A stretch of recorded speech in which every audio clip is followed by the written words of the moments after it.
चलिए गाइस बात करते हैं garden ship builder, coaching shipyard और मझगांव डॉक शिप बिल्डर की। अभी कुछ ऐसी न्यूज़ और खबरें निकल के सामने आ रही हैं जो हमको क्लियर करेंगी कि अब आगे इन तीनों कंपनीज में क्या होने वाला है और ओवरऑल चल क्या रहा है इन तीनों कंपनीज में, ये भी क्लियर हो जाएगा। तो सबसे पहले हमारे सामने एक अपडेट निकल के आती है। ये अपडेट है मॉक ट्रेडिंग की। मैं आपको बताना चाहूँगा 11 अक्टूबर को बीएससी में हमें मॉक ट्रेडिंग सेशन देखने को मिलेगा, जिसका मतलब ये है कि बीएससी अपने ट्रेडिंग सिस्टम, रिस्क कंट्रोल और मेंबर की जो रेडनेस है इसको टेस्ट करने वाला है। ये session equities, equity derivatives, currency derivatives और कमोडिटी डेरिवेटिव्स सभी सेगमेंट के लिए होगा। आपको ये भी ध्यान में रखकर चलना है कि एक्चुअल में सेटलमेंट या पैसे का लेन देन हमें इसमें देखने को नहीं मिलने वाला। ये सिर्फ एक सिस्टम टेस्टिंग है, यानी कि सिस्टम को टेस्ट किया जा रहा है कि वो सही से वर्क कर रहा है या फिर नहीं, सिस्टम की स्टेबिलिटी और इफिशिएंसी सही है या फिर नहीं। ऐसा इसलिए किया जाता है ताकि जो रियल टाइम मार्केट है उसमें किसी भी तरह की कोई प्रॉब्लम ना हो और सब कुछ स्मूथली चले। यहाँ पर किसी भी तरह का कोई डायरेक्ट इम्पैक्ट मार्केट के ऊपर नहीं पड़ेगा। मंडे की मार्केट नॉर्मल खुलेगी, मंडे की मार्केट में इसका कोई भी इम्पैक्ट देखने को नहीं मिलेगा, क्योंकि ये सिर्फ एक टेस्ट सेशन होता है, रियल ट्रेडिंग नहीं होती। अगर समझा जाए तो ये एक तरह का प्रैक्टिस रन है जिससे मार्केट स्मूथली चल सके, रियल टाइम में कोई भी टेक्निकली प्रॉब्लम ना आए। तो अगर 11 अक्टूबर को कोई हलचल हमें मार्केट में देखने को मिलती है, आपके पोर्टफोलियो में कोई हलचल देखने को मिलती है, तो समझ जाना कि ये अभी टेस्टिंग चल रही है और बाद में चीज़ें सॉल्व हो जाएंगी। तो बीएससी को लेकर ये अपडेट इंपॉर्टेंट थी, तो मुझे लगा क्यों ना आपके साथ शेयर करनी चाहिए। नाउ आ जाते हैं गार्डन शिप बिल्डर के ऊपर और सबसे पहले हम गार्डन शिप बिल्डर को देखेंगे। गार्डन शिप बिल्डर ने कुछ खास परफॉर्मेंस आज किया नहीं, लगभग 2.28% का डाउनफॉल दिखाया है।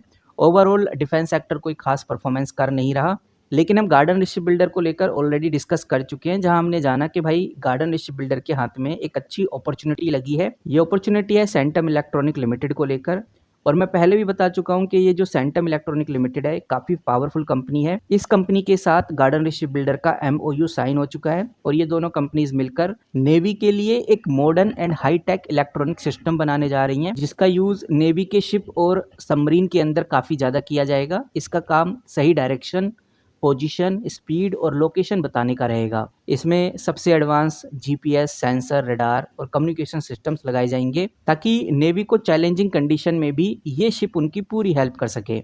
और इस सिस्टम के बनने के बाद गार्डन शिप बिल्डर को बड़ा फ़ायदा ये होगा कि एक तो उसकी जो एक्सपोर्ट वैल्यू है वो बढ़ जाएगी, मार्केट में रेपुटेशन कंपनी की बढ़ जाएगी और कंपनी का जो प्रोडक्ट है उसको लेकर फॉरेन कंट्री से भी ऑर्डर आने के बड़े चांस बढ़ जाएंगे। इन्हीं कुछ रीजन की वजह से गार्डन शिप बिल्डर हमें मंडे को तेजी में देखने को मिल सकता है। फिलहाल गार्डन शिप बिल्डर में एक महीने में 10% की ग्रोथ हुई है, 5 दिन से या एक दिन से कंपनी में कोई खास परफॉर्मेंस हो नहीं रही और गार्डन शिप बिल्डर कंटिन्यू हमें नीचे गिरता हुआ नजर आ रहा है।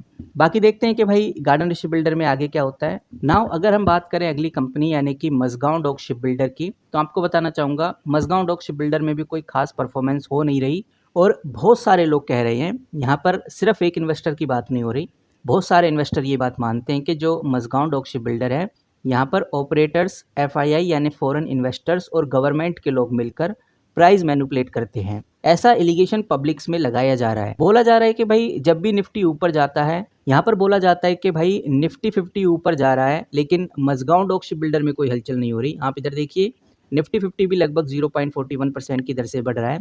5 दिन का रिकॉर्ड उठाकर देखेंगे तो 1.55% की ग्रोथ देखने को मिलेगी। और मझगांव डॉक शिप बिल्डर की बात करें तो 5 दिन में कोई खास ग्रोथ देखने को नहीं मिलती। इसी वजह से लोगों को ये लगता है कि भाई रिटेल इन्वेस्टर्स जो छोटे निवेशक हैं उनको कहीं ना कहीं ट्रैप किया जा रहा है। इतना ही नहीं, कंपनी के ऑर्डर बुक के भी ऊपर सवाल उठाए जा रहे हैं। कुछ लोगों का मानना है कि कंपनी के जो भी नए ऑर्डर या अनाउंसमेंट आते हैं वो सिर्फ इन्वेस्टर्स को अट्रैक्ट करने के लिए आ रहे हैं ताकि शेयर प्राइस ऊपर बढ़े और जो बड़े लोग हैं वो अपना प्रॉफिट निकाल सके। अब ये बात कहाँ तक सही है, कहाँ तक गलत है, वो हमें कमेंट करके ज़रूर बताइए, लेकिन इन्वेस्टर्स के मन में इस तरह की जो आकांक्षाएं हैं वो फैल रही हैं। वहीं कुछ रिपोर्ट के हिसाब से ऐसा ही बताया जा रहा है कि जो मझगांव डॉक शिप बिल्डर है इसके अंदर बहुत सारे लोगों को एक साथ निकाला गया है, एक मास ले ऑफ किया गया है और बहुत सारे कॉन्ट्रैक्ट भी कैंसिल किए गए हैं बिना नोटिस के, जिसकी वजह से कंपनी के अंदर के मैनेजमेंट पर लोगों का भरोसा थोड़ा कम होता हुआ नजर आ रहा है। अब ये बात कितनी सही है कितनी नहीं, फिलहाल अभी ऑफिशियली आई नहीं है, मीडिया हाउसेज में भी कहीं दिखाई नहीं दे रही, लेकिन इस तरह की बातें फैल रही हैं। वहीं कुछ लोगों का ये भी कहना है कि भाई जो गवर्नमेंट है खुद ऐसा कर रही है कि पॉजिटिव न्यूज़ लाती है और उस पॉजिटिव न्यूज़ का यूज़ करके खुद ही कंपनी से निकल रही है। बिकॉज पहले जो प्रमोटर थे वो पहले 84.83% थे, फिर वो घटकर 81.22% रह गए हैं। यानी प्रमोटर्स कंटिन्यूसली इस कंपनी से निकल रही हैं। तो ओवरऑल हम कह सकते हैं कि भाई जो मज़गाओं डॉक शिप बिल्डर है, इसको लेकर इन्वेस्टर्स काफ़ी ज़्यादा फ्रस्ट्रेट हो गए हैं। उन्हें लगता है कि भाई अगर निफ्टी 50 बढ़ रहा है, मार्केट भी अच्छा परफॉर्म कर रहा है, तो मज़गाओं डॉक शिप बिल्डर क्यों तेजी में नहीं है। कंपनी का जो पीई है वो भी इतना ज़्यादा नहीं गया है, 53 के पीई पे है, कि ऐसा भी नहीं कि भाई पीई 100 से ऊपर चला गया इसलिए ऐसी सिचुएशन हो रही है, ऐसा भी कुछ नहीं है। फिर क्यों मज़गाओं डॉक शिप बिल्डर में तेज़ी नहीं आ रही।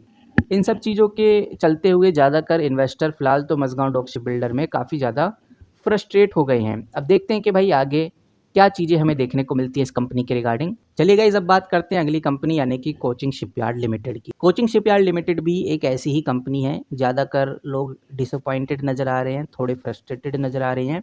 कोचिंग शिपयार्ड में भी जो स्टॉक प्राइस है ऊपर जाता हुआ नज़र नहीं आ रहा। फिलहाल 1 महीने से ये 8% के आसपास बढ़ चुका है और 1 महीने हम बोले 25 सितंबर से ही कंपनी ने अटकाया हुआ है। 25 सितंबर से लेकर 10 अक्टूबर हो गया है।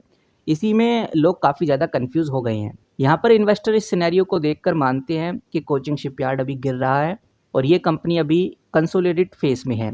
ये जो स्टॉक है अभी एक रेंज में ही घूम रहा है। ओवरऑल मार्केट ऊपर जा रही है लेकिन स्टॉक में कोई खास मूव देखने को नहीं मिलता। काफ़ी लोग कंपैरिजन करते हैं कोचिंग शिपयार्ड को गार्डन शिप बिल्डर से, मज़गाओं डॉक शिप बिल्डर से, और वो ये कंपैरिजन देखते भी हैं कि कहीं ना कहीं मज़गाओं डॉक शिप बिल्डर में भी तेज़ी आ जाती है।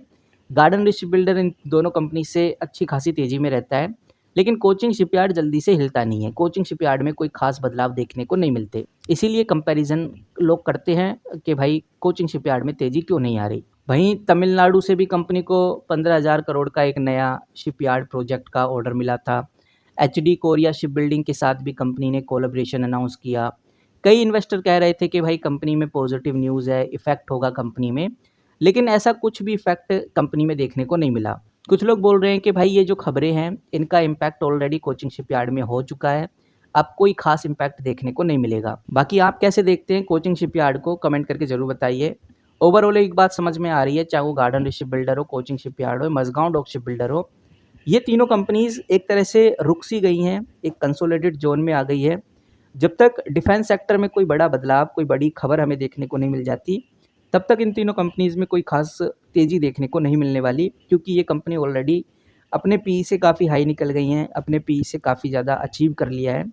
अब या तो प्रॉफिट बुकिंग हो बहुत बड़े लेवल पे या फिर तेज़ी आए, ऐसा ही हो सकता है। अब कंपनी जल्द ही अपने कंसोलिडेट फेज़ से निकलने वाली है। मैं तीनों कंपनीज़ की बात कर रहा हूँ। तो देखते हैं कि भाई आगे क्या होता है। फिलहाल इस वीडियो में इतना ही। मिलते हैं किसी नई वीडियो के साथ, तब तक के लिए take care and good bye.